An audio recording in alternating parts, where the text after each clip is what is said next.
Morning. This reconvening of the House Education Committee will come to order. Today is Thursday, March 26th, 2020, and the time is 8:07 a.m. Members of House Education present are Representative Andy Story, co-chair. Representative Delana Johnson is on the phone. Representative Grier Hopkins is right here. Representative Tiffany Zolkuski is on the phone. Representative Chris Tuck is in the room, and myself, Representative Harriet Drummond. We have a quorum to conduct business. Before we begin, I'd like to remind everyone to silence their cell phones. Our recording secretary is Shannon McCain, and Brett Collins is our LIO moderator, assisting with tech and teleconferencing support. Thank you both. When we left off yesterday morning, we had finished with the two appointees to the Board of Education and Early Development. We were mostly through hearing from Lem Wheels, appointee to the Professional Teaching Practices Commission, but we've asked him to be online for any remaining questions committee members might have. Anyone have any questions for Mr. Wheels? Okay, Mr. Wheels, you're on the phone with us? Yes, good morning. Okay, great, thank you. It doesn't appear that anyone has any further questions for you. Thank you for your service, and you're welcome to hang on and hear the rest of the meeting, or I'm sure you're working with your students in any way that you can, and we appreciate your work. Thank you. Thank you, sir. And in addition, we will continue hearing from Cache Garrett of Fairbanks, who has been appointed, to the University of Alaska Board of Regents. When we ended, my notes say that, let's see, Cache, there you are. Yes, good morning, Miss Garrett. Good morning, Co-Chairs Drummond and Story and members of the House Education Committee. Okay, thank you. When we ended, my notes say that you said, don't hesitate to contact me on any issue, which I assume was the end of your presentation. Is that correct? Yes, ma'am. What I did was I cut my opening statement just a bit short. I was hoping that we'd be able to finish with me, but I do have an additional thought to add to that statement. Go ahead. Thank you. In a normal budget year, I would prioritize bolstering and supporting our strong programs at the University of Alaska and the student services that we offer in order to meet the needs of the state. In this current fiscal atmosphere, these priorities do not change, but they are added to at this time. And working through the multitude of crises the university faces at this time is exactly what the board is doing. And I am not the speaker of the board. That's Chair Sherry Beretta, and she's also very happy to answer any questions that you may have. Thank you. Okay, thank you. Any members have questions for Ms. Garrett? Well, that was easy. Representative Zolkuski or Representative Johnson, do you have any questions for Ms. Garrett? Okay. No, thank you. Okay, let's see, Representative Prox has joined us. We have a full committee this morning. Thank you, folks. Seeing no questions, thank you, Ms. Garrett, for your service. We are serving in extremely interesting times, and appreciate your presence, and you're welcome to listen to the rest of the meeting. Thank you very much, Madam Chair. I really appreciate you all, and I keep you in my prayers, and I ask you to do the same for me as our state moves through this timing ahead. Thank you very, very much. All right, thank you very much. All right, since members have no further questions, Representative Story. The Education Committee has reviewed the qualifications of the governor's appointees to the Alaska Board of Education and Early Development and recommends that Keith Hamilton and Lori Van Diest should be forwarded for consideration by a joint session of the legislature. The Education Committee has further reviewed the qualifications of the governor's appointee to the Professional Teaching Practices Commission and recommends that Lem Wheelis should be forwarded for consideration by a joint session of the legislature. The Education Committee has further reviewed the qualifications of the governor's appointee to the University of Alaska Board of Regents and recommends that Cache Garrett should be forwarded for consideration by a joint session of the legislature. This does not reflect intent by any of the members to vote for or against these individuals during any further sessions for the purposes of confirmation. Thank you, Representative Story. We will take a brief at ease while we sign the paperwork.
Back on the record.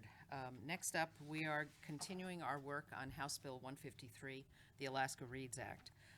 This is a large, complex bill, and I just want to say for the record, we're working in very strange times. While the Finance Committee and the Conference Committees work on getting us to the finish line with the budgets, we are continuing to do work on this important bill. We'd like to get it as far as we can before we recess for health reasons and all of that stuff. We're at about day 67, 66, which is we're still a month off from statutory adjournment and 2 months off from constitutional adjournment. So our responsibility is to work on the bills that are before us in this committee, and this one's a big one.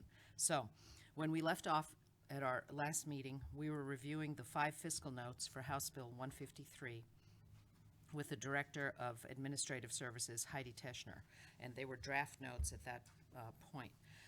Please note that these fiscal notes have been provided at your desks in the order of discussion. Let's see, Director Heidi Teschner, are you on the phone with us? Good morning. Can you hear me? We can hear you loud and clear. Ms. Teschner, I know we went partway through the fiscal notes last meeting. There was some confusion about the numbers, so if you would readdress the fiscal notes starting from the beginning, and committee members can ask questions as we go along. Is that acceptable? Will do, yes. And for the record, Heidi Teschner, Director of Finance and Support Services with the Department of Education and Early Development. So I'm going to start with the foundation program. It's OMB's component number 141. And this fiscal note, along with the fiscal note for the public education, go hand in hand. So for the foundation program, you're not seeing any costs within this fiscal note, as the funding mechanism for a foundation program is a general fund transfer from the public education fund. So then moving on to the foundation, or the fiscal note for the fund capitalization for the public education fund, which is OMB component number 2804. So this is where you will see Question? the Question. funding. We have a question for you from Representative Story, Ms. Teschner. Yes, thank you. So I wanted to go back to the first fiscal note, and where I see the fiscal note that you're referring to on the first page, it's under OMB component number 141, correct? The right-hand corner about the fifth line down. And I wanted to know that this is fiscal year 2021, and these are the most updated, so you see this starting in fiscal year 21. Through the chair, so we are starting in fiscal year 21, and the cost that you'll see, which I'll address shortly for the OMB component number 2804, the initial cost underneath the foundation program and the public education fund doesn't come in until 2024. Not reflected in these fiscal notes is any immediate cost that districts that could qualify, who have an existing pre-K program that could go straight to the State Board of Education for approval once the standards are adopted, that cost is not reflected in the fiscal notes in front of you. Thank you. Okay, thank you, Ms. Teschner. Go ahead. So moving back to OMB component number 2804, the Public Education Fund. This is where you'll see the funding related to this relates to the early education grant. That once they've gone through a 3-year grant process, then they flow into, with approval, they'll flow into the foundation formula. So what we did when we calculated this is we took the total amount of the projected state aid and divided it by the total number of the average daily membership and came up with an average cost per ADM, so average daily membership. And at a halftime, which is what the students would be funded through under the foundation program, it's $4,685 is the estimated per student cost. And then again, we're assuming that those programs that start the 3-year grant process in 21 will get their program approved and can flow into the foundation formula in 2024. So the initial cost Go ahead. for the initial group is the 1.7 million, a little over 1.7 million that's noted in fiscal year 2024. Okay, hold on a second, Ms. Teschner. I'm trying to find, are you on fiscal note 2912 or 2804? 2804, Madam Chair. Okay. Okay, so this is telling us, looking back at the previous set of fiscal notes, this cost came in, we are moving out the section, we're moving to the out years, the section on reading proficiency. Is that correct? Madam Chair, these grants are the early education grants. So these are for your 4- and 5-year-olds that will get the pre-K component fiscal note addresses those 3-year grants. So these are those after that 3-year grant process, then they've moved into the formula. So just the early education grant portion of the bill. Okay, so we haven't talked about the grants yet. That will be in another fiscal note. 2024 is when those first grant groups have been incorporated into the foundation formula at, it's supposed to be a half an average cost per student. Is that correct? Madam Chair, that is correct. Okay, and I'm confused at why half cost is $4,685, because I thought our BSA was roughly $6,000. So, Madam Chair, we're not looking at the base student allocation. What we did is we took the fiscal year 2021 state aid entitlement total of just over $1.2 billion, divided that by the total average daily membership that's projected for 21, and that's 128,923.91, and arrived at 9,370 is the average cost per student overall. And so dividing that in half is where we got the 4,685. And that's noted in, you can see it in the third paragraph of the analysis section. So, Ms. Teschner, that average cost is based on the adjusted ADM according to the foundation formula, not on the actual ADM or number of bodies. Madam Chair, it is not on the adjusted, it is on the total projected average daily membership. Okay. So we're looking at it before we've gone through all of the adjustments. Okay, I guess we better finish with the fiscal notes and then get into details, because I'm somewhat confused, because it sounds to me like the BSA has grown significantly if this number is 9,370. I mean, I would love it to grow, but Well, Madam Chair, the 9,370 is just an average cost across the state. The average cost per student across the state. oh, for the pre-K, For the pre-K. Okay. It's just looking at what, in order to determine an estimated cost. Okay, we're just going to say, okay, we're now saying an average cost of a student is this, and so half of that student is going to be the 4,685, and that's where the increase that you're going to see in the foundation formula for those pre-K programs that get approved. Okay, then why is it half? Are we looking at half days?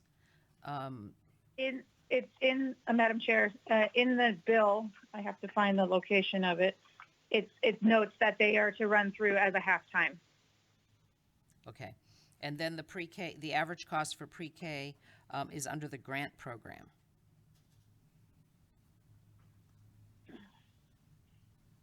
So, Madam Chair, we are using the average cost when we are determining the grant program cost, which will be reflected in a future fiscal note that we'll talk about. But for this case, this is just what we're estimating for those students that would, once they've gone through that grant program. Okay, all right, let's proceed. Okay. Hold on, I think I have a question from Representative Prox. No, I think you might have had a better idea. Let's proceed. Okay, yeah, let's proceed and get the big picture. Okay, Ms. Teschner, go ahead. Okay. I am going to move on to fiscal note. Hold on, I want to get my notes. So for the student and school achievement component, OMB component number 2796.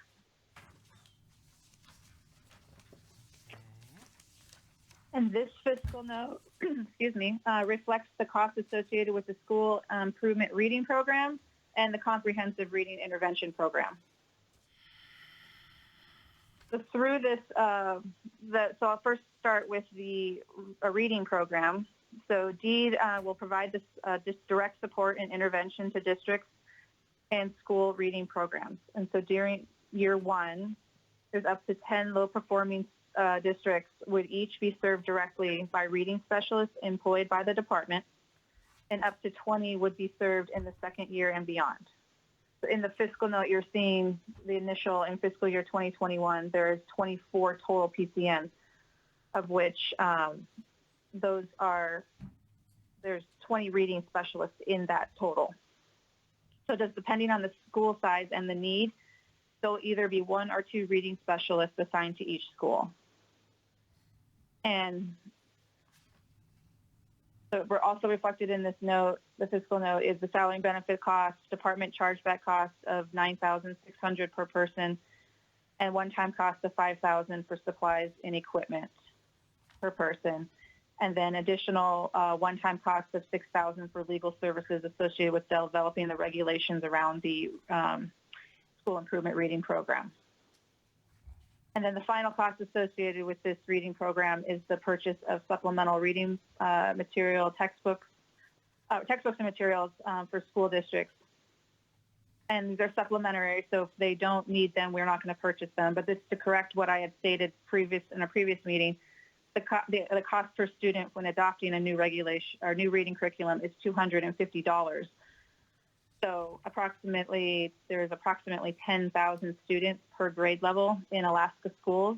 And so there would be a total of 40,000 students in kindergarten through 3rd grade. And then determining the cost for the fiscal note, we looked at the 2019-2020 school year, and there was 391 schools who served kindergarten through 3rd grade. And so taking the 40,000 students divided by the 391 schools, we got at 102 kindergarten through 3rd grade students per school on average. And that multiplied by, so the 10 schools times the 102 kindergarten through 3rd grade students per school times $250 per student gets us to $255,000 a cost for the supplemental reading textbooks and materials. Okay, this is Representative Drummond, and this is where we got confused last time in terms of whether it was thousands or hundreds of dollars. And ordinarily, school districts would be buying, and in the last page of this fiscal note has a line for commodities, which I assume is the supplies, the textbooks, and so on. And I'm sure we're not using textbooks with kindergartners, but the commodities line is the one that supplies all this material to schools. And ordinarily that is done by the schools or the school district, and in this case it's being done by the department. Is that correct? Madam Chair, yes, it's to provide additional supplementary materials to help. Okay. And the reading specialists are hired and directed by the department, and they will be sent to the for starters the 10 lowest performing schools, and those costs, the travel costs and all of that, are covered by the department. Madam Chair, that is correct. Okay. Questions? Follow up? Representative Story? Yes, and is it my understanding that they would be ideally hired from the community, but living in the community and part of the school community? Through the chair, Representative Story, ideally, yes. If we could find somebody in a community where they are identified as one of the schools that is starting this out, we would ideally go that route.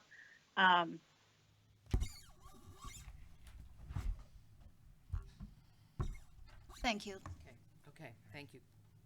Representative Prox has a question. Thank you, Madam Chair, and just so I'm on the same page, we're still talking about fiscal note 2796. Okay.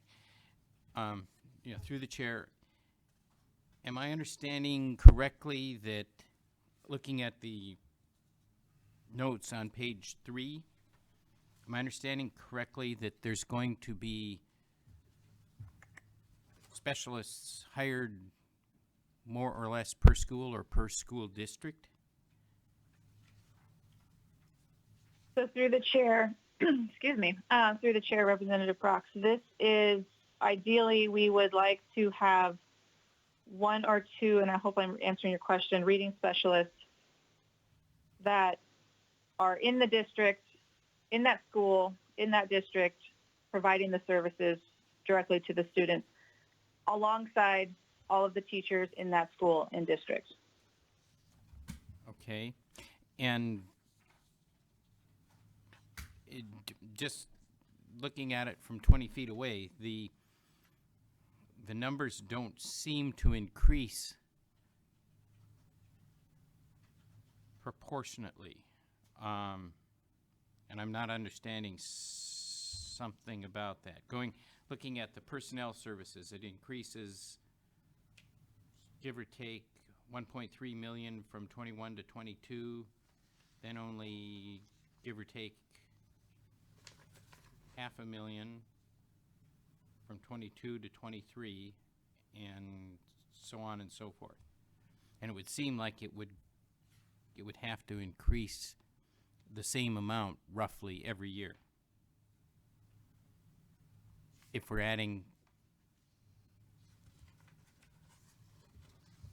starting out with the lowest 10%, and then we're going to the next 10%, and over 10 years we're getting to all the schools. Am I thinking about that correctly?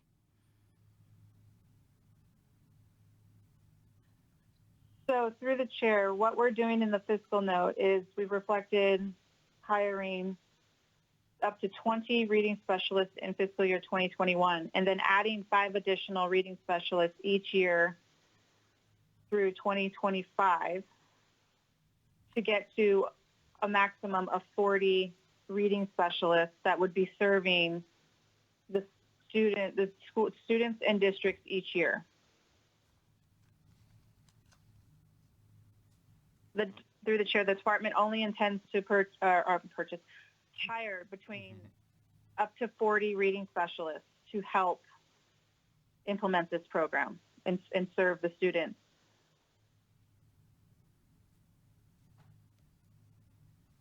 And- Okay. I'll have to ponder that. Okay, this needs pondering. It's a big bill Yep. and complicated bill. Representative Hopkins had a question, and then Representative Story. Thank you, Madam Chair. I have 2 questions I'll get to, so thank you. So permission to follow up. On the personnel services, that's for hiring the reading specialists, and that first year, $2,680,000 for 20 of them. That would be, and Representative Story asked an excellent question. Is it there hopefully people in the community who are familiar with the school and are trusted advisors there. Would those 20 and up to 40 reading specialists by the end, would they be school district employees or department employees? Through the chair, they will be department employees. Thank you. Would they be dedicated to that school or to that district, or I guess to that school specifically for the life of that reading program over the next 4 years, or would they be going to other ones as well? Through the chair, they would be at that school helping them get through this process, dedicated to that school. Okay. I guess I thought it was a district that gets identified. Maybe I'm miscorrected. That gets identified as one of the bottom 10% that gets worked with in that first year. Is that correct? It's a district, so would they hop around district to district, or would they stay at that school? Sorry, would they hop around within that district? Sort of like a, what's the word? Itinerant reading counselor. Madam Chair, can I call on either Lukey or the commissioner to help answer? Absolutely, and noting that Lukey is in the room. Who's available? Let's see. Commissioner, you're on the phone too? I think Lukey knows the answer. Okay, good. Lukey's jumping up and down. Welcome.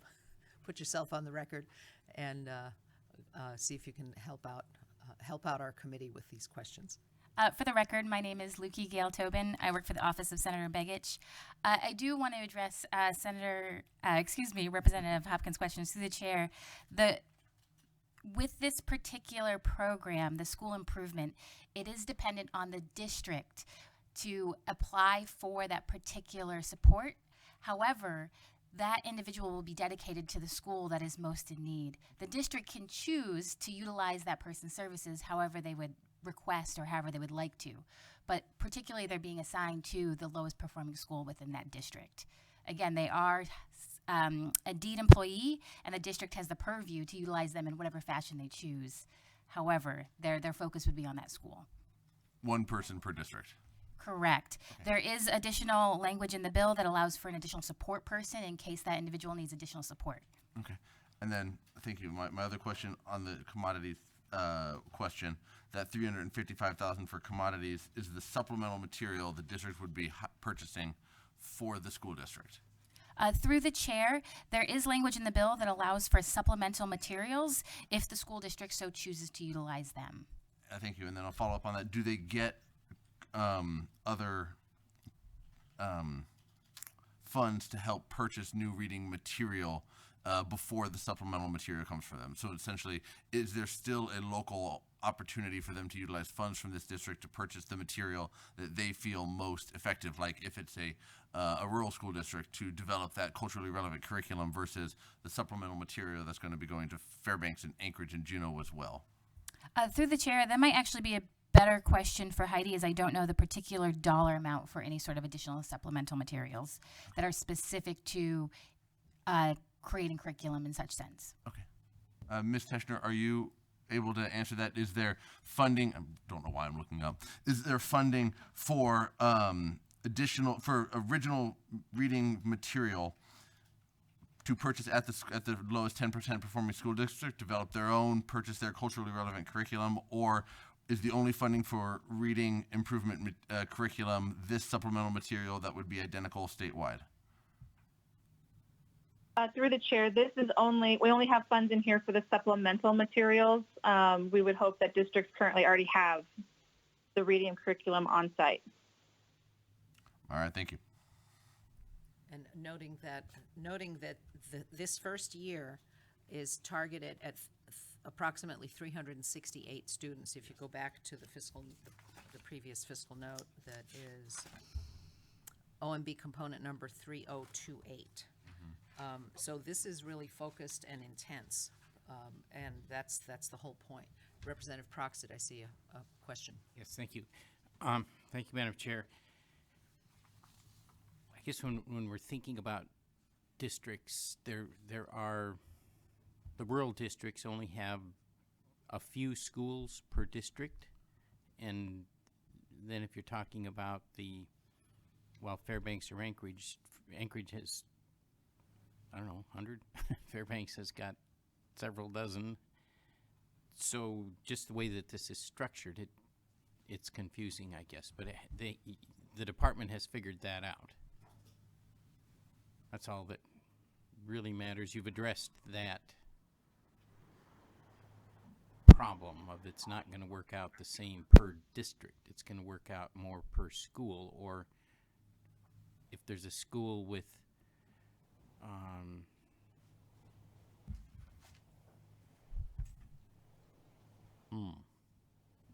a few hundred, there might be a couple hundred students in grades 1 to 3 in a school district in Fairbanks, as opposed to there's only going to be 4 or 5 in a rural school district. So a rural school, and it should be figured on the per student. And I'm stumbling. It's hard to get your arms around, but Right. and there's nothing I would like more than to address every kindergarten through grade 3 student all at once, but Right. we don't have the capacity to do that. Correct. I know the department is going to have trouble hiring that many reading specialists, and Right. they will be hard to find in small rural communities. But the goal is to work with each district and make sure that they have the appropriate assistance. Ms. Tobin, if you'd like to address this issue. Through the chair, I do want to just make sure I can clarify one particular issue that I know Representative Prox brought up at the beginning, which is the difference between the Early Education Grant Program and the School Improvement Program. These are two separate programs. The Early Education Grant Program will be serving 100% of districts, and that is represented in fiscal notes number 5 and then also fiscal note number 1. and fiscal note number 4. The, Let me interrupt you. We don't have them numbered as. oh goodness. Use the OMB. I will use the component. OMB. So we are talking about fiscal note 141, OMB 141. We're talking about fiscal note OMB 3028 and fiscal note 2804, OMB 2804. The school improvement program will not be serving 100% of districts. It is primarily focused on the lowest performing 10% of districts. So that particular program that is talking about the reading specialists is focused on those lowest performing school districts. Those do not necessarily include the big 5, which we would consider would be Anchorage, Juneau, the Mat-Su. Those are mostly in outlying areas. And I just my personal experience, school districts like the Bering Strait School District has something like 60 schools within its purview. So rural school districts are very large in their service areas. But and it will expand to include the big 5, for example, but that's 5 or 6 years out. Correct. But starting with the lowest performing 10 schools in the state, and we have just over 500 schools in the state. So this is, in my opinion, it starts too slowly, but we can't afford to, we can't afford to do them all at once. Right. But the early education piece will give all those 4-year-olds a leg up and help them get started early. So that's good. Representative Prox. Yeah, I think I need to let this go right now and maybe talk to the department more. The cash demands and da-da-da-da are going to be more flexible than I think than what I'm seeing right now. Okay, that's good enough. Okay. Thank you. Okay. Ms. Teschner, go ahead. Any questions from any other members of the committee right now? Okay, go ahead, Ms. Teschner. Okay, again, for the record, Heidi Teschner. So continuing with the OMB component number 2796, this fiscal note. So the second, as Ms. Tobin mentioned, that this fiscal note addresses the school improvement reading program and the comprehensive reading program. So we've just gone through the school improvement portion of that, and now I'll move on to the comprehensive reading intervention program portion of the fiscal note. And so this program, under this program, DEED will manage and operate the program and provide direct support and training for all K-3, kindergarten through 3rd grade teachers on the use of the statewide screening and assessment tool.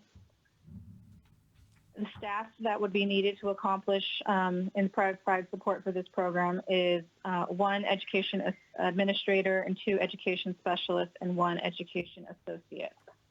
So those costs, the salary and benefit costs for those 4 positions are noted in the fiscal note. And staff would also be required to participate and present at statewide professional development conferences and provide direct support to district staff concerning the statewide screening or assessment tool. So within this, there's travel budget of $3,000 noted annually, so $1,000 per trip for the 3 positions, for 3 of the positions. In addition, there is a department chargeback cost of $9,600 per person and one-time cost of $5,000 per person for supplies and equipment. And then in addition, there is the comprehensive reading intervention program requires the adoption and administration of a statewide screening or assessment tool to help identify students in kindergarten through 3rd grade with the reading deficiencies. So there, with approximately 4,000 students in kindergarten through 3rd grade, the statewide screener would cost approximately $8 per student. That results in an annual cost of $320,000 that's reflected in the fiscal notes. And then the final costs associated with the comprehensive reading intervention program are grants for 1 staff member per district to attend the statewide screening and assessment tool training. So 53 districts times 1 staff person per district times $1,000 per trip is an estimated cost of $53,000. And so the overall It's estimated to cost $4,221,700 in fiscal year 2021 to begin implementation of both the school improvement reading program and the comprehensive reading intervention program. And before I move on to the next fiscal note, are there any additional questions? I don't see any, but I'd just like to comment that potentially the having to travel for statewide screening or assessment tool training could potentially be done remotely, considering what we're going through right now. We're learning a lot about remote remote opportunities and ways of learning, and not only in education but in every single department. So it's possible that by the time this happens, that training could be done remotely. Ms. Teschner? Madam Chair, that is correct. And we would do everything we could to provide remote training as often as possible to support districts. Okay. Seeing no questions at this point, go ahead, Ms. Teschner. Thank you. Okay, I'm going to move on to the next fiscal note, which is the Early Learning Coordination OMB component number 2912. So this fiscal note takes us back to the early education grant program. So this one and the next one I'll go are just on that program alone. So within this, again, OMB component number 2912, this shows the cost associated with operating that early education grant program, as well as providing the training and support to grantees. So we estimate that it would require 3 staff members to operate the program and provide the training and support. So there's 2 education specialists and 1 education associate position reflected in the fiscal note. And again, in addition to those salary and benefits for those positions, there are department chargeback costs of $9,600 per position and one-time costs of $5,000 per position for salaries and equipment.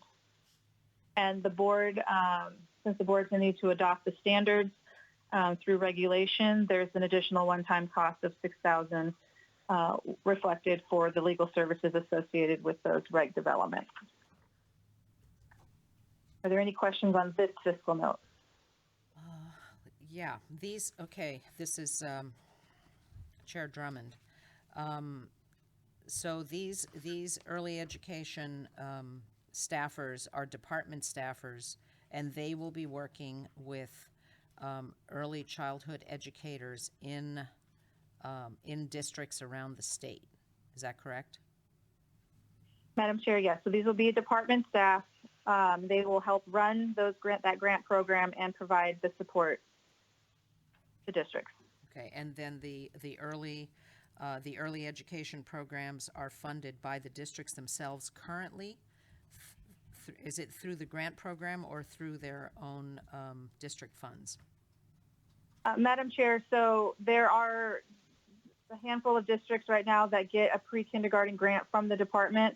A number of departments actually use their own funds or federal funds that they receive to run their pre-kindergarten programs. So it's a mixture.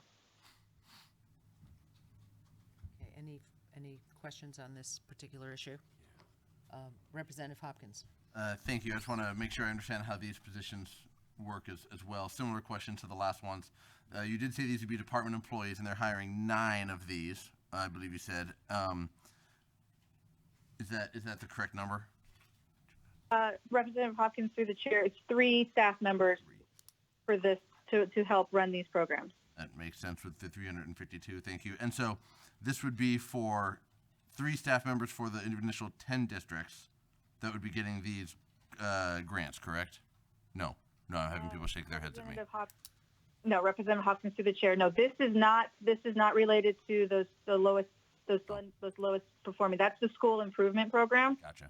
This is the early education grant program. So this is to spear up an early education grant program, comprehensive program across the state. It's obviously voluntary. They don't have to do it. But if they want to get a program that's approved by the department, they can go through this early education grant program. Okay, thank you. That makes sense. Thank you, Representative Hopkins. Okay, go ahead, Ms. Teschner. Okay, I'm going to move on to the fifth fiscal note, the final one, which is for the pre-kindergarten grants. It's OMB component number 3028. And under this one, we're still showing costs associated with the early education grant program, just the early education grant program. So within this, and page 3 of your fiscal note provides you with the funding breakdown by fiscal year for this 3-year grant. Okay, I So have a I'm going to question. start. Go ahead. I have a question. Okay, so the cost of this pre-elementary program in the first year is approximately $1.7 million. Is this why I thought that the preschool programs statewide cost $6 million and there's $4.3 million in the operating budget? So 1.7 and 4.3 million is $6 million. There's our $6 million in pre-K programs. Am I correct?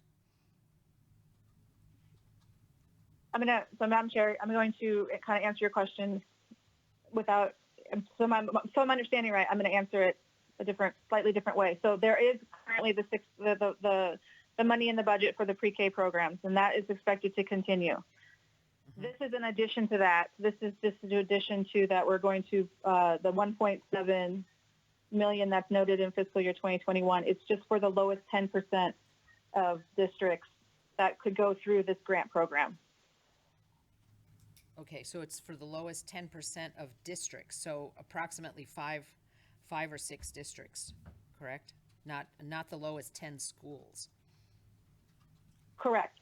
Yes. Okay. All right, and this adds, this is new money for new preschool programs where they don't already exist to cover on a volunteer basis every 4-year-old. Is that correct? Madam Chair, so these grants are there could be a potential that they have a grant program. Their grant program may not meet the standards that are going to be adopted by the State Board of Education. So this will allow the districts to build up those grant programs to meet those standards so that they could have that program moving forward, and then those students can flow through the foundation formula. Okay, and at what point do we talk about incorporating those funds into the foundation? So I'm just going to go, Madam Chair, go through the page 3 of that fiscal note, just to kind of outline to the committee just how it lays out, and then it'll explain how they flow into foundation. Okay, go ahead, Ms. So table 1 just kind of goes through, and we're trying to estimate the number of students that could be served by this legislation. So after looking at a cohort, the four-year-old cohort is approximately 10,000 students. Removing the students that are already served by the pre-K programs or Head Start, we estimate to get an 88.45 participation rate. That 3,675 students could be served by this by House Bill 153. And taking that so then moving to table 2, based on the bill in fiscal year 1, the first cohort that would go through addresses the lowest 10%. So those lowest 10% of districts can apply during that first year. And then they would go through their 3-year grant cycle. So by the time that they go through, they'll be fiscal year 21, 2022, and 2023. So by 2024, assuming their grant program gets approved, they would flow into the foundation formula. And so what we did in table 2 is just keep adding addressing in the district cohort number 2 would be the second lowest 10%, then addressing the second lowest 15%, the third lowest 15, and then the third highest 20, and then the second highest 20%, until we get to the highest 20% at the end of all 6 cohorts that can apply for grants through the 3-year early education grant.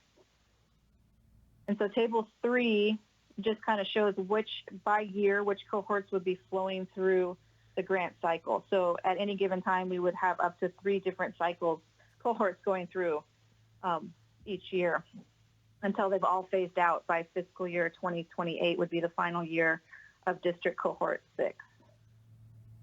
And then in table 4 just kind of shows those students after they've gone through the 3-year grant program, than the number of students that would flow into the foundation formula. And then at the chart at the very bottom of your page 3, the top part is the 3-year grant. So you can see the colors that show each of the cohorts and how they would flow through, and then them going into the foundation formula. So by fiscal year 2029, it's estimated that the foundation program would increase by 17.2 million approximately, and the total grant program would be approximately $51.6 million.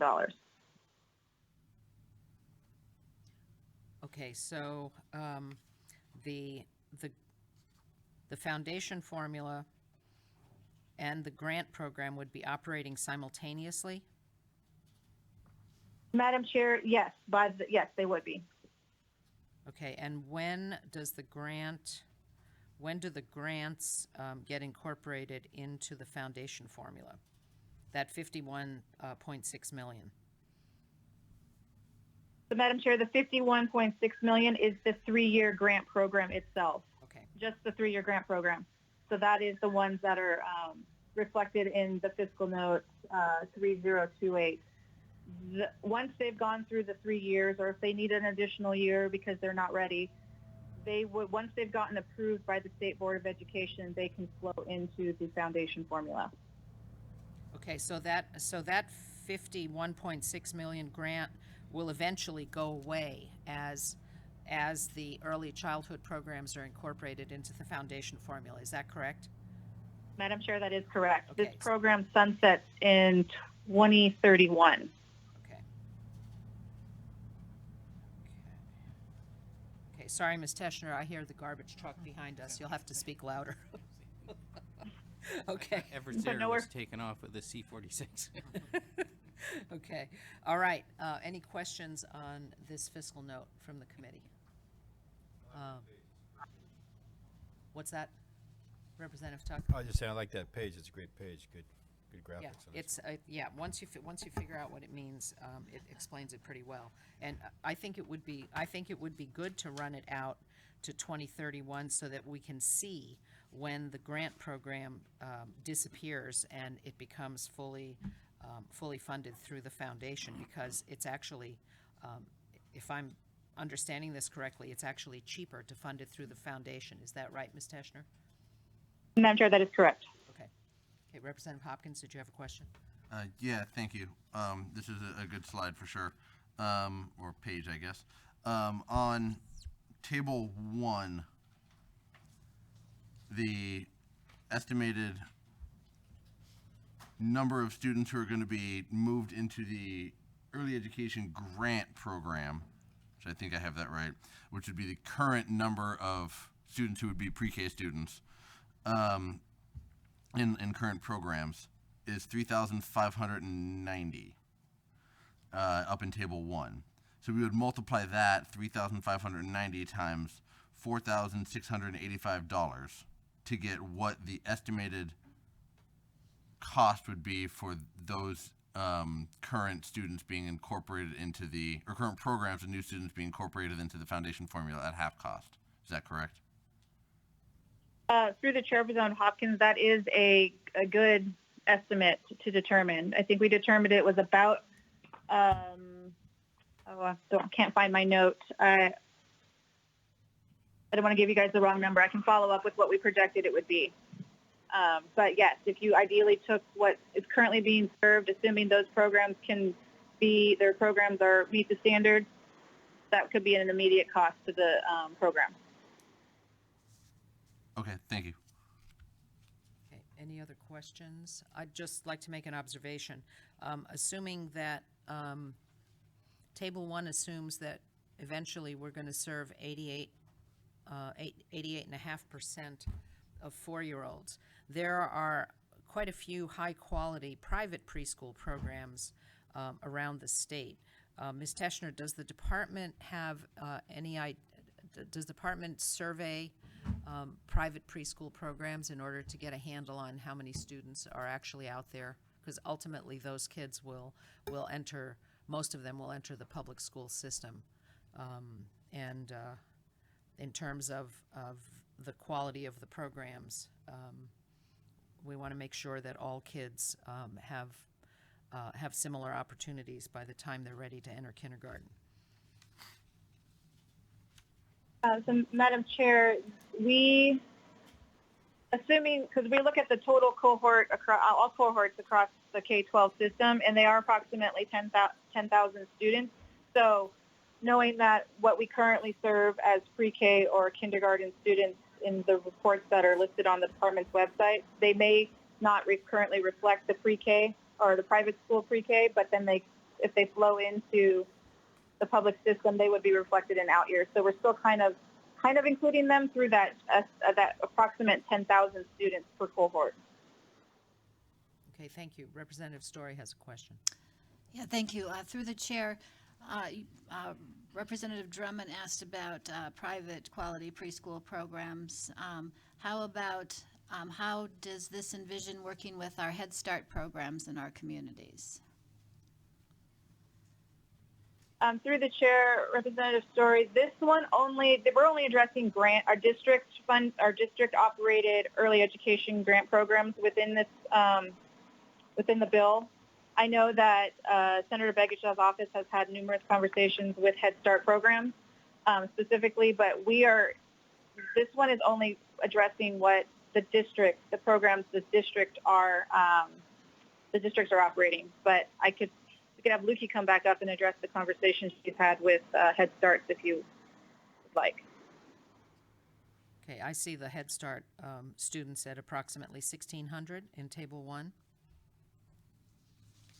That is correct. Lukey Tobin, for the record, Office of Senator Begich. Through the chair, we have had numerous conversations with Head Start programs and really crafted this bill with their insight. We have 2 memos as well regarding how this particular bill holds Head Start harmless. That is the intent and goal is to ensure that those programs continue to offer their high quality programming for students 3 and 4 years of age. And this really focuses on high quality pre-K service, which is ages 4.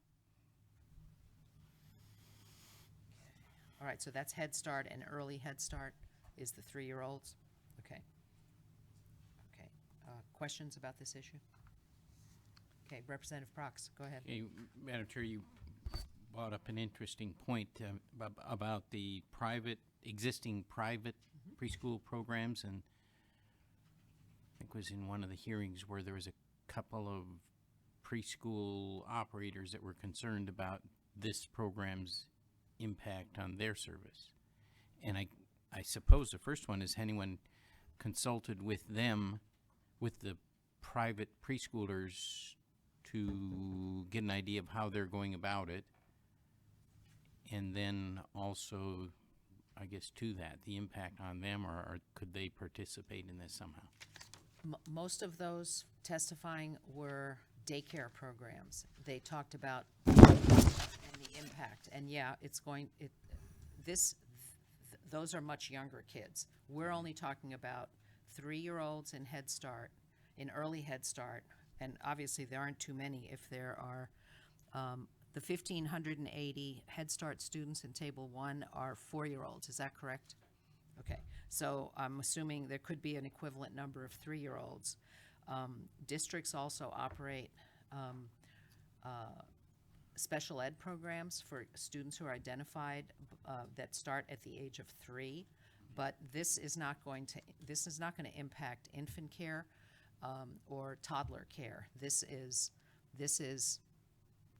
kids that are potty trained and ready to start thinking about being prepared for school, or at least their parents should be thinking about being prepared for school. That's a whole different conversation. And we do have a shortage. We have an extreme shortage of childcare slots, but that's a different discussion than this particular bill. In terms of private schools, as a former Anchorage School Board member, the Anchorage District surveyed all the private K-12 schools in the Anchorage area annually and queried them about their populations so that we knew how many kids in Anchorage were going to public schools and how many were going to private schools. But that was a long time ago. There's a lot more homeschooling going on now. Mm-hmm. It's going on through families. It's going on through charter schools, and charter schools being operated from many locations in the state. So that's harder to look at. But THREAD, the early childhood organization based in Anchorage, has a pretty good handle on those kinds of numbers. But that, again, that the early care is a different conversation than we're having regarding this bill. Through the chair, if I also may address this question. Go ahead, Ms. I do want to bring your attention to that this particular bill is about universal voluntary preschool. It does not mitigate the fact if an individual wants to put their child into a private preschool program, it still allows for that opportunity. This bill simply focuses on offering pre-K to everyone regardless of their socioeconomic status and really focuses on school readiness. So it's really trying to address those 4-year-olds who don't know how to sit and stand in line, or the 4-year-olds who need some assistance learning their colors or their numbers or preparing them to read. Representative Story. Thank you. Through the chair, I wanted to get back to Head Start because I'm not quite sure how the programs work together with Head Start, because in many of our districts we share facilities, we have some nice linkages between Head Start and kids just flowing naturally into their school districts. And I am wondering if in the bill it wouldn't be important for clarity, because we have memorandums of agreements with a lot of our Head Start programs now and how we use things jointly. And I know we have heard from a few Head Start providers, and I know you've been working with a few Head Start providers. And have you talked about how to proceed that there's a good partnership and working together? And what is your thoughts about a memorandum of agreement? Through the chair, this is Lukey Tobin for the record.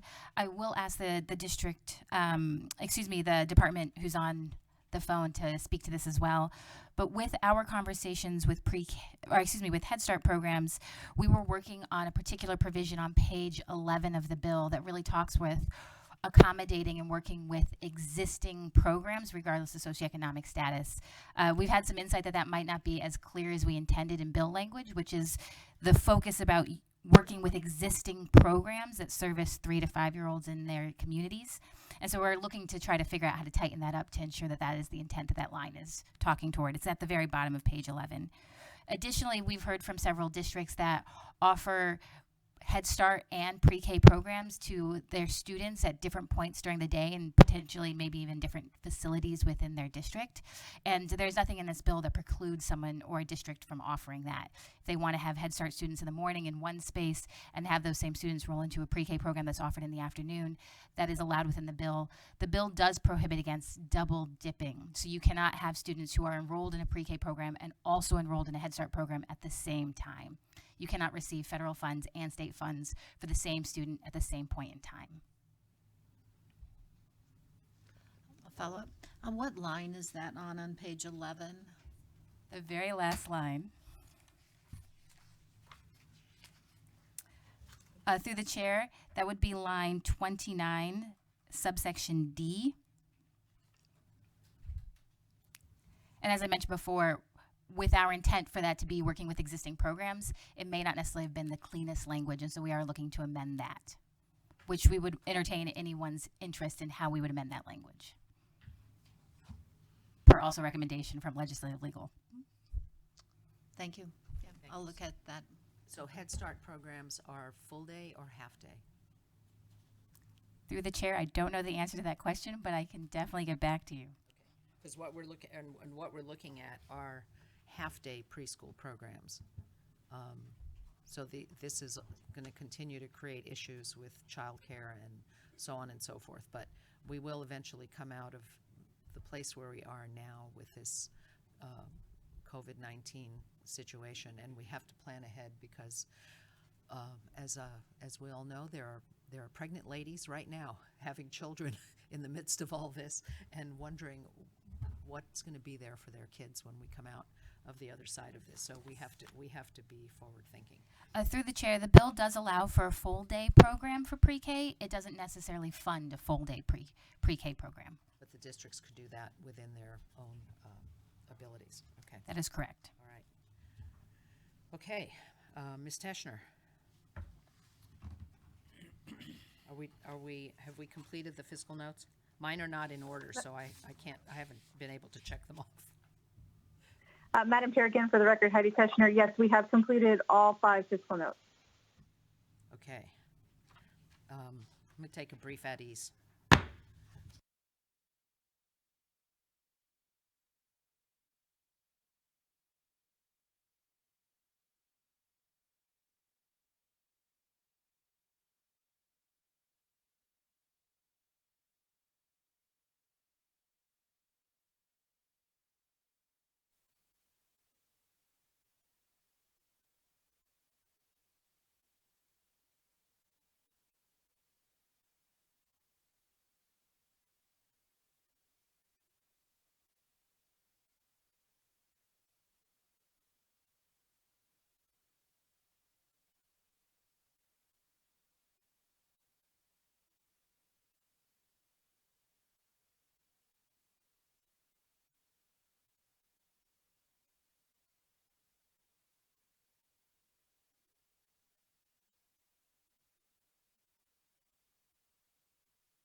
Okay, back on the record.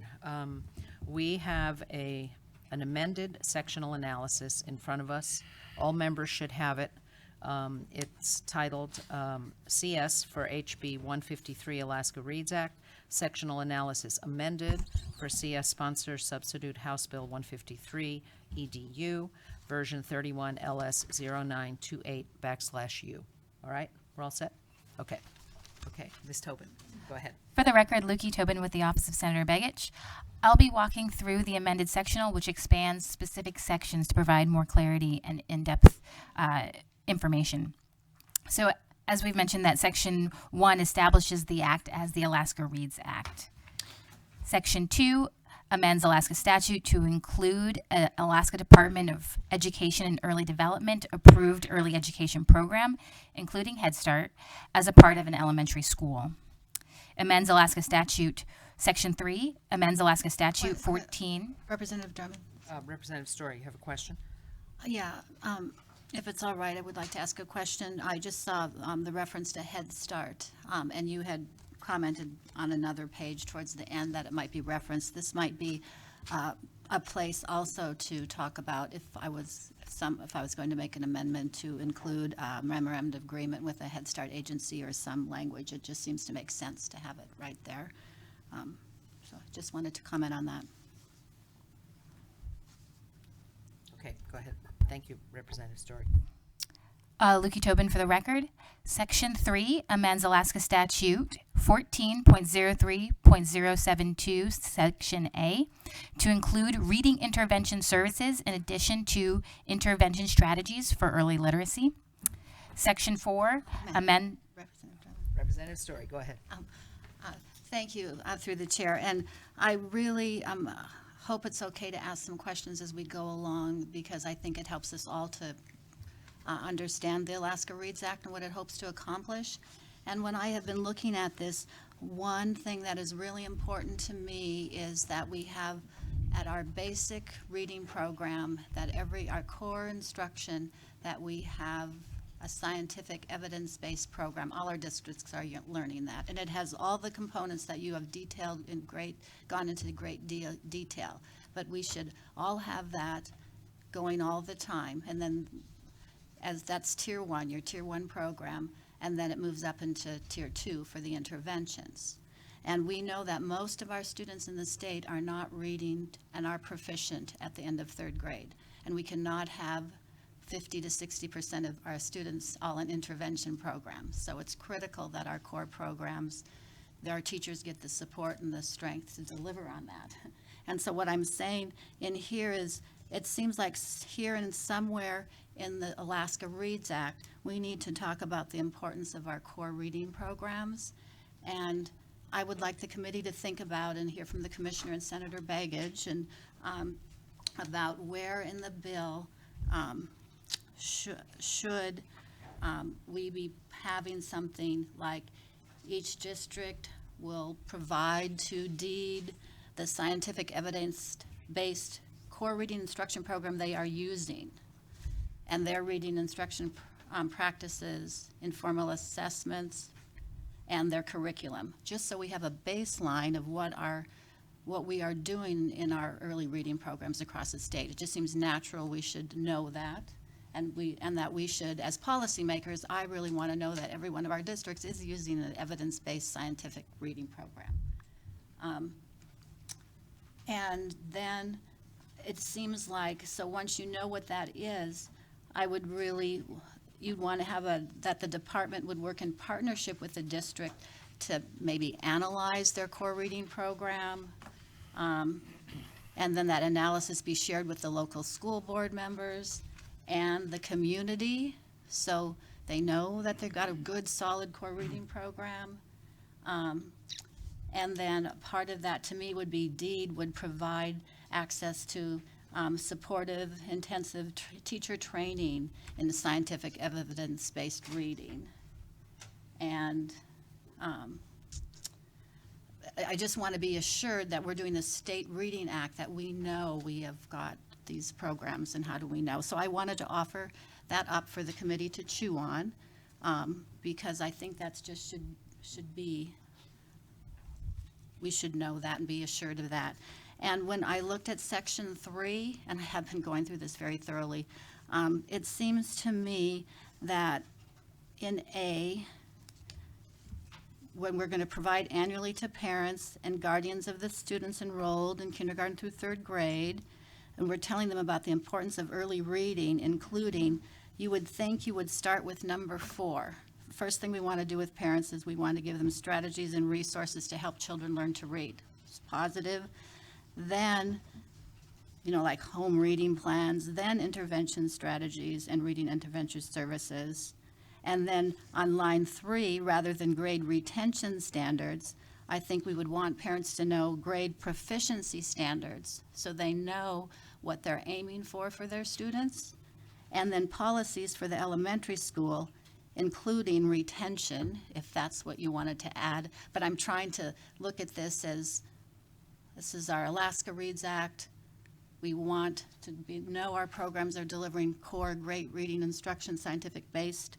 And then we want our parents to know, those strategies and resources that we have. We want them to know the grade proficiency standards so they know what they're aiming for. It just seems to be more positive that way. So that is my comment, very detailed comment. Okay, that's good. Anyone else? Representative Tuck. Okay, Madam Chair, the last part of that I caught. The first part, are you wanting to amend section 4 when you were talking about scientific-based reading programs and reports? Or you talking about all this in section 3? Thank you. I was thinking section 3 because and it would be a letter B. So it first says in A, the district shall provide to parents information. And then I was thinking in a B, it should be each district shall annually provide to the department the scientific evidence-based core reading intervention instruction program they are using, their reading instructional practices, informal assessment practices, and curriculum materials. And I also wanted to add to that, and I realized, including their culturally relevant place-based materials, because we have this formal reading program, but it's also really important in your local program that you have your culturally relevant materials with them.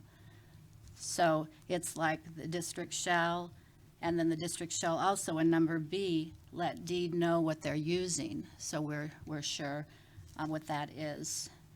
And then so that was the B, and then the C was the department in partnership with the district shall analyze their core reading programs, and the analysis should be in partnership, should be shared with their school board and their community. And then D was provide intensive teacher training and support for the scientific evidence-based program.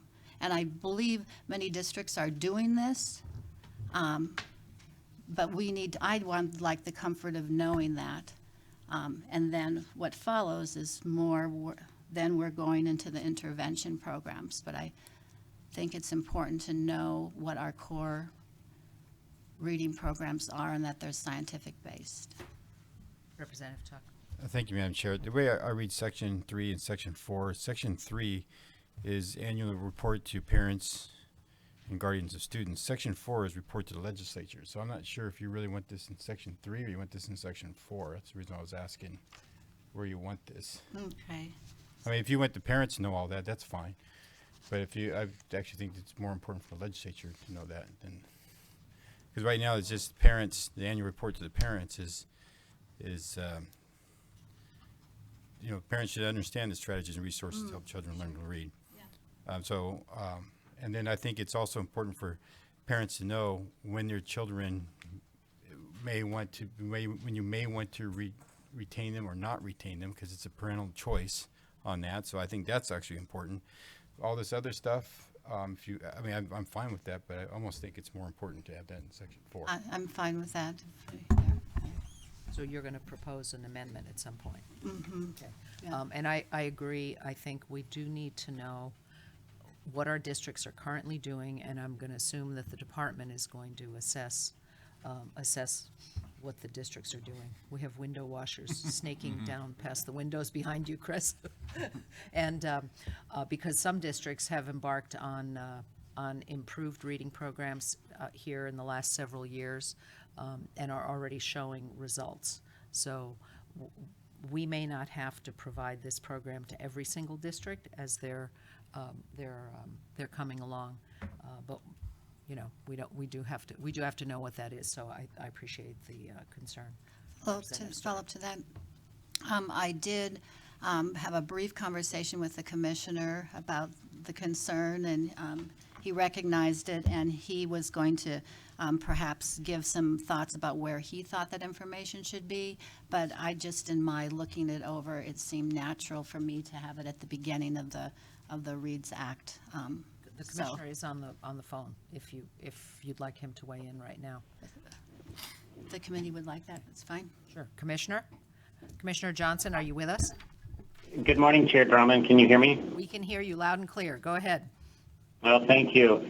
So I appreciate this conversation and appreciate the idea of that Representative Story and Tuck just proposed. I think information is transparency, and transparency is good for kids. And so collecting and reporting and supporting districts with the materials, curriculum, teaching strategies they're using, and further harmonizing that with what's in the bill in terms of evidence-based reading, I think is a great idea, and happy to work with the committee and Senator Begich on that idea. Okay, Representative Tuck. Thank you, Madam Chair, and thank you, Commissioner.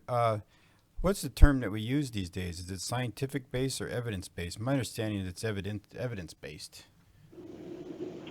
Through the chair, Representative Tuck, that's correct. It's evidence-based, but for most people, they're referring to the same thing, and that's those 5 components of reading that we've talked about before in the committee. Okay, and we do have that spelled out later on in the bill. Is that correct? Through the chair, Representative Tuck, that is correct. And so if I may, Madam Chair, Go so ahead, follow up.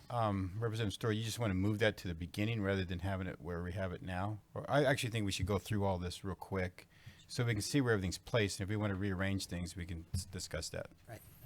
Okay. Okay, thank you, Commissioner. Go ahead, Ms. Tobin. For the record, Lukey Tobin, Office of Senator Begich. I believe we are in Section 4.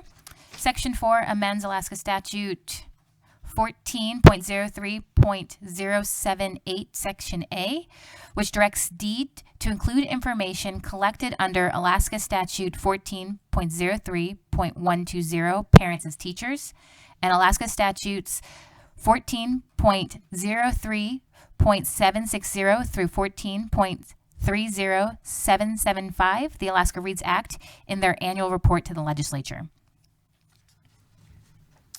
Section 5 amends Alaska statute by changing the date a student is eligible to enter kindergarten and establishes a waiver process for eligibility. Section 6 amends Alaska statutes by adding a new subsection. There's a question on the age section, on Section 5. Yes, on Section 5, I thought September 1st, it has gone back to September 1st. Is that correct?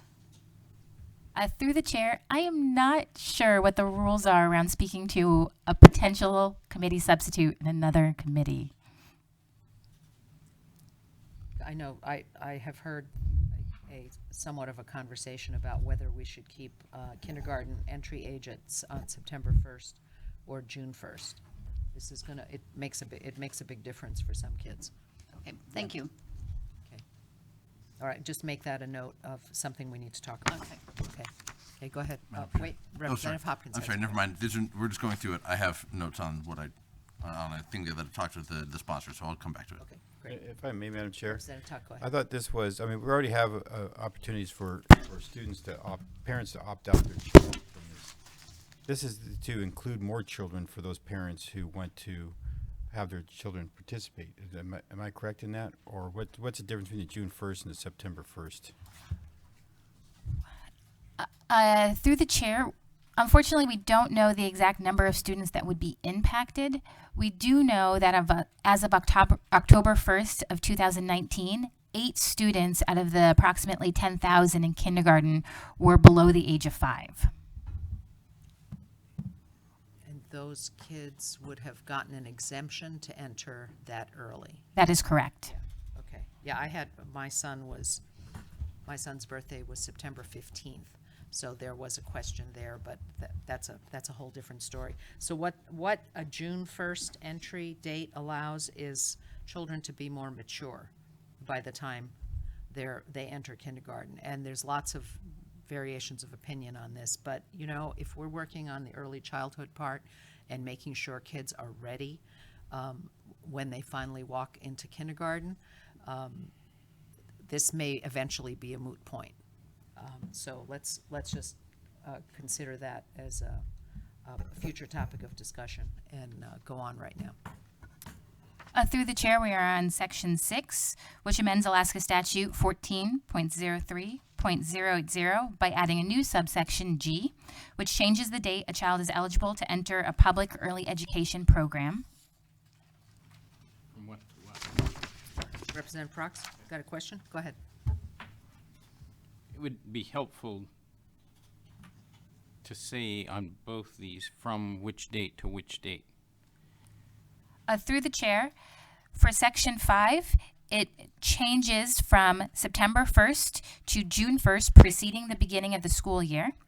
And in section 6, it changes a new addition to Alaska statute allows for a child who is at least 4 but no more than 5 before June 1st, preceding the beginning of school year, to attend or it may enter a public school early education program. Okay, thank you. And note that those are all permissive. They all say may. I haven't thought about it in a while, but we don't require kids to go to kindergarten. What's the entry age? Through the chair, we have compulsory attendance from ages 7 to 16. Age 7, okay. And I know there are people who would like to move that. In fact, the late Senator Betty Davis, after whom this room is named, had a bill in for years and years and years to change the compulsory education ages, both at the beginning of school and at the end of school. And we might need to discuss that at some point if we see that not enough kids are in kindergarten or properly prepared to be reading proficiently by the end of grade 3. So thank you, Senator Davis, for that. That's why we're looking out for that one. Through the chair, this is Lukey Tobin for the record. Section 7 amends Alaska Statute 14.03.102 by adding a new subsection, which establishes annual reporting requirements for school districts regarding student performance metrics in grades K through 3. Included in these new performance metrics is information relating to class size, the number and percentage of students in K through 3 who are proficient at grade level skill reading, and the number of students, percentages of students who are retained from advancing in grades K through 3. Currently, none of this information is reported by districts, and this will help us to inform future legislation or future policy. Question, Representative Story. Yes, and I'm looking at the work draft of the bill when I'm asking this question on page 4. And it seems that the department would also want to get the percentage of students who are receiving free and reduced lunch in each classroom. I know part of the sponsor statement talks about the importance of giving more supports to children who were in families with limited incomes. And when we're looking at how, and that oftentimes it's been shown in the data that they come in with not as much literacy experience, even though they have some very rich experiences. But I would think that would give more information to the district. I know as a school board member, we really see in like first grade, if you've got a class does a lot of times does very well if there's when you look at economics sometimes, and those children aren't coming in with as much perhaps literacy rich experiences, and it just seems that the department would want to know that percentage. I'll probably make an amendment to add that because I think it would be helpful. Also on number 2 on the work draft, line 7, it talks about in grades kindergarten through 3 who demonstrate improvement. Page 2, line 7? Page 4. I'm still on page 4 of the draft, line 7. I was thinking it'd be nice to use the standard language we use in our assessments, and we usually use growth, who demonstrate growth, not improvement in our assessments. Through the chair, I can definitely make that recommendation to Ledge Legal, I know that I inserted the word growth and they changed it to improvement. So I will have to ask why they chose that word Follow choice. up? I would say the same thing on line 13, number D, in grades 3 who demonstrate proficiency versus sufficient, because we always, how many kids are proficient? That's kind of the language we use. I'd like to note that Senator Begich is in the room, Perfect. and I'm sure he'll pipe up if he wants to contribute. And then, Representative Oh, no, Tuck. that's fine. It just, on the proficiency word, and through the chair, Madam Chair, are they going to be proficient at grade 3, or we just want to make sure they're at a certain level at grade 3? Because I think that's where the difference is between sufficient and proficiency. I don't know how proficient a third grader is going to be. I just think we have to define proficiency then for a third grader. I think we want sufficient reading skills for the grade progression. I don't know. I just when we change that word to proficiency, I'm worried about. I don't know how. Maybe that is a proper word. I have no idea. I'll follow up. Go ahead, Representative Story. It might be good to hear from the commissioner on this about why they chose sufficient, because when we're keeping data at the district level, we want to know kids who are proficient, below proficient, above proficient, and we usually target the kids who are below proficient. And so I just wonder why the use of that word that isn't on our assessments. The Commissioner is still on the phone. Would you like to, should we invite him to weigh in? Commissioner, I see you're on the phone. Yes, thank you, Chair Drummond. Representative Story, through the chair, could you point me to the specific line so I make sure I'm focused in my response? Page 4, line 13.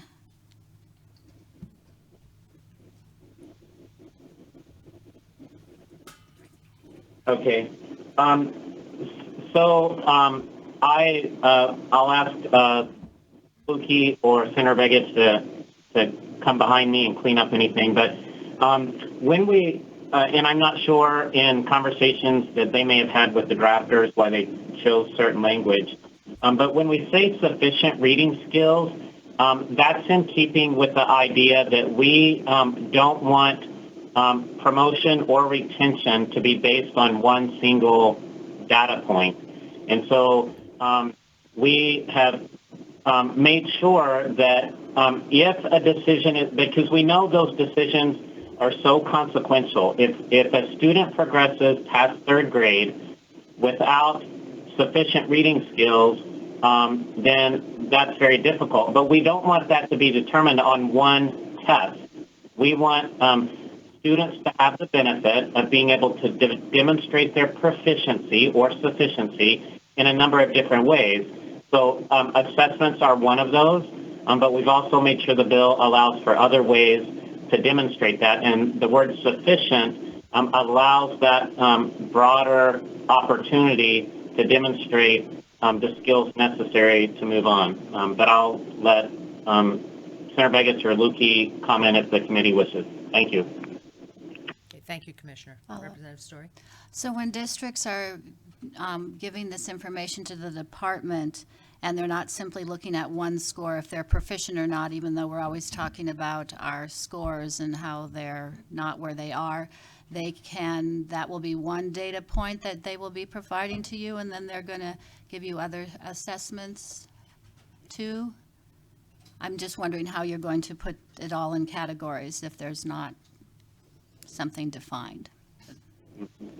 Through the chair, Representative Story, so it may be assessments, but the bill also allows for portfolios for students that may struggle with assessments. Teachers would have the opportunity to provide other evidences that a student has the skills necessary to move on. And then additionally, the bill does call for a statewide screener, but it allows districts that already have implemented an evidence-based screener to have a waiver from using the statewide screener. So in other words, they can continue to use the screener that they've already implemented because most districts are already doing that. And those screeners use a variety of different terms. some use proficient, some use other terms to indicate that, and that's another reason why the word sufficient is used. Follow. Representative Story, follow up? And why, after that, does it all say for grade progression based, and they all say for grade progression under EF? Is there a reason you felt that language had to be in there if the retention is not mandatory? Because through the chair, Representative Story,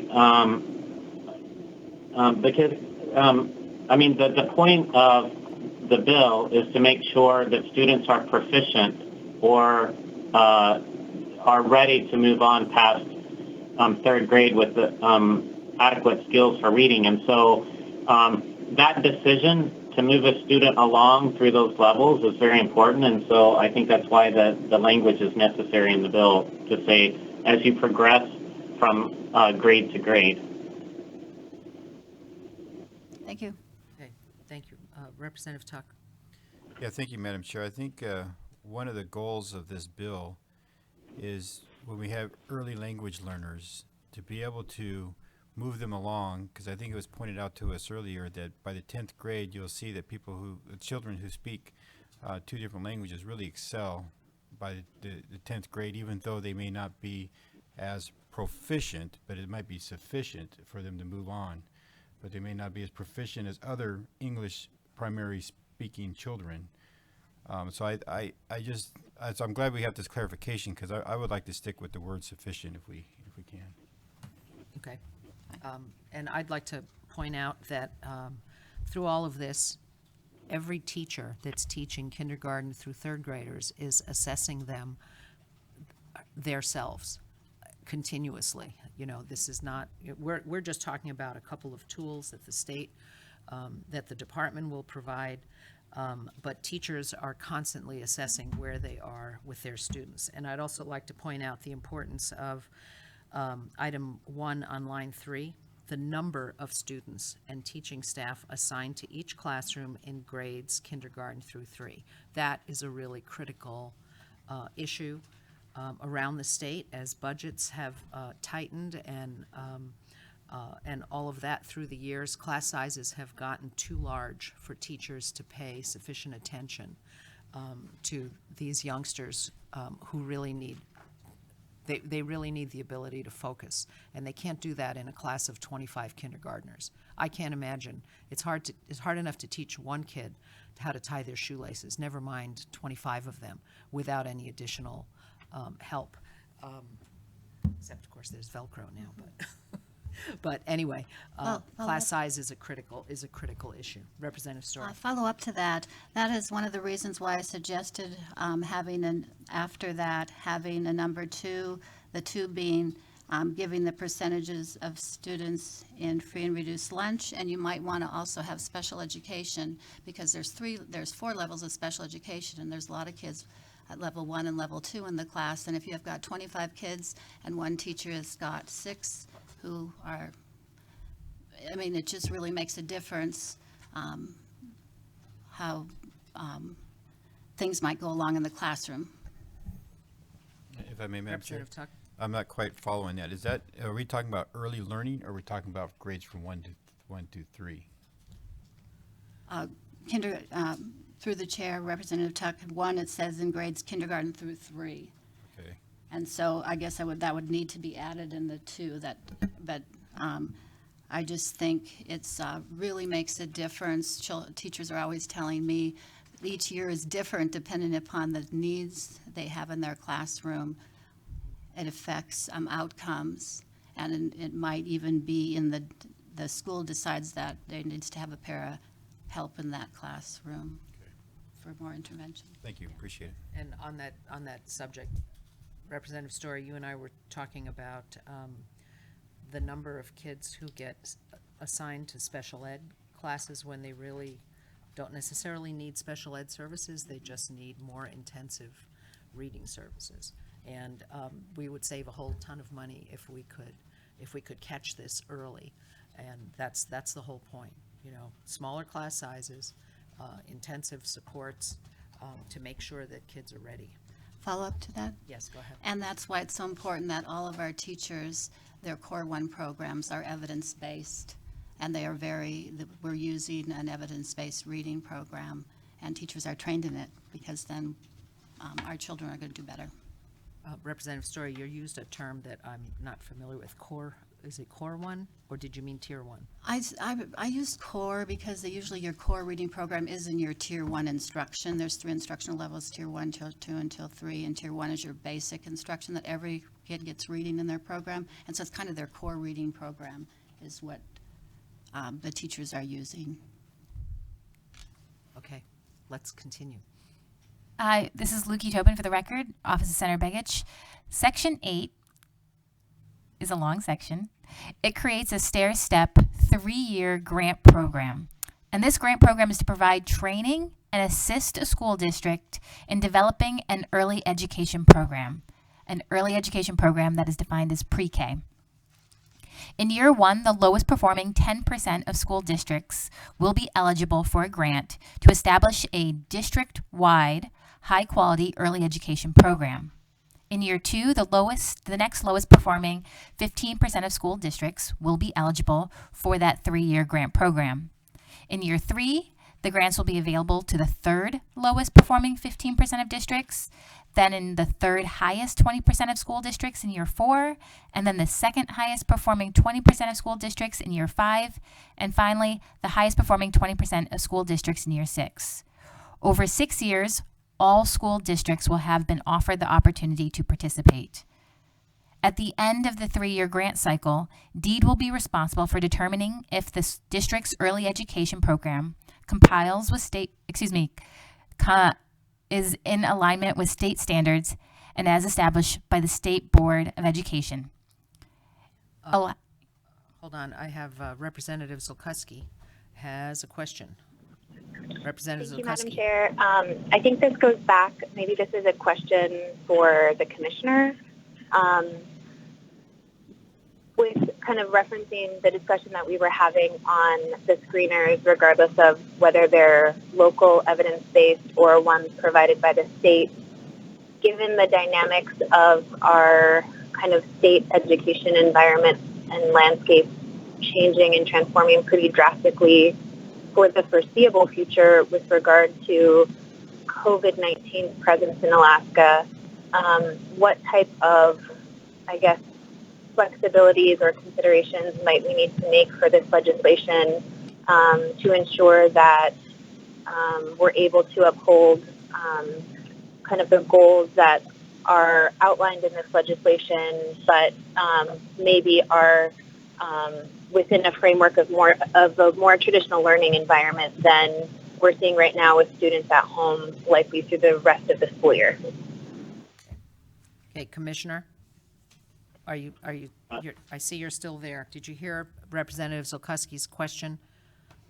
Yes, ma'am, Chair Drummond, and through the chair, Representative Zulkowski, thank you for the question. And absolutely, under our current situations, we need to be thinking a few steps ahead in regard to that. So I really do appreciate the question.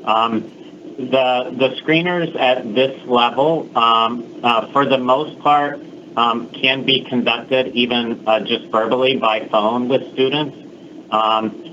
In places where there's connectivity, they can be conducted face-to-face using, Zoom or whatever. And in lots of places, even in rural communities, that's possible. But where that's not possible, some of these screeners, and again, they're very brief assessments, can be done verbally. For instance, students can, in very early grades, a teacher could say a word and then ask the student on the phone how many sounds were in that word. And that's building phonemic awareness. Then we could also, a teacher could ask a student to read and measure their fluency in reading as they progress through the different grade levels. So there are ways to accommodate that and to make it something that's workable even in the current situation. Thank you, Commissioner. Representative Zukoski, follow-up? No follow-up. Thank you, Madam Chair. Okay, thank you. All right, continue. Section 8 also codifies the Parent as Teachers program as a state program within DEED and specifies criteria for parents as teachers to demonstrate its efficacy in supporting school districts with pre-K education. Section 9 amends Alaska Statute 14.07.020 subsection A and directs DEED to supervise all early education programs, approve those early education programs established under AS 14.03.410. This section also establishes the new reading program, which will be detailed later in a later section, and also the reading intervention programs of participating schools, which will also be detailed later in a later section. Section 10 amends the definition of an early education program as a pre-K program for students 3 to 5 if the primary function is educational. The 3-year-old students are not included in the program of this bill, but are included in this definition to ensure they are not excluded from existing state and federal programs. Section 11 allows DEED to supply supplemental reading textbooks and materials related to intervention services. Section 12 amends Alaska Statute 14.07.165 subsection A relating to the duties of the State Board of Education and Early Development and directs the board to adopt regulations establishing standards for an early education program that is half-day or full-day or less than half-day and is locally designed and evidence-based. The lead teacher of the program must hold a valid teaching certificate and has satisfactorily completed a minimum of 6 credit hours in early childhood education, or completed the 6 credits within 1 year of their teacher's employment, or have 2 or more years of experience teaching kindergarten or another early education program. Regulations must also be established to develop an appropriate objectives and accommodations for all children, which allows districts to adapt content to be culturally appropriate and to local communities. Okay, Representative Story has a question. Yes, thank you. Through the chair, I'm looking at under 5 on line 5. I'm on page 11 if you're looking at the bill. When I look at number B, which is on line 14, a requirement that a teacher in charge of a, should it say school district program? Because there's many, there can be many schools in a district. So I'm wondering if that is what the intent is, or are you just saying, because I know that paraprofessionals will be working in some of these classrooms under the direction of a teacher in charge. So I'm wondering if that needs to be clarified. Is it at the district or school level? And it could be a big difference between availability of trained staff and, again, the person who is giving instruction at a district. And a lot of our schools, rural areas, have a paraprofessional in the classroom working underneath the direction of a teacher. So I'm wondering about that. And then I'm wondering about where qualifications, if there could be under B, if there could be, there's a small letter I, another with 2, then with 3, and could there be something, or what the qualifications of a Head Start teacher are? I don't know what they are. Through the chair, this section only relates to pre-K programs. It does not define or amend any statute that relates to who leads or does not lead a Head Start program. I would recommend not inserting that into this section. 4 and 5, okay.